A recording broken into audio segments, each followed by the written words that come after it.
How to delete an Instagram account on iPhone. Hello everyone. In this video, I will show you how to delete an Instagram account on an iPhone. First, go to the Instagram app on your iPhone. Once logged in, reach the profile section shown at the bottom right corner. Now, tap on the three bars and go to Settings and Privacy. Here, tap on the Personal Details option and choose your account. Then, mark the Delete Account option by tapping on it.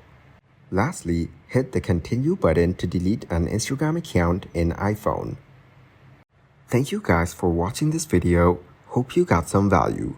Make sure to like the video and subscribe to the channel to get notified of new videos. See you in the next one.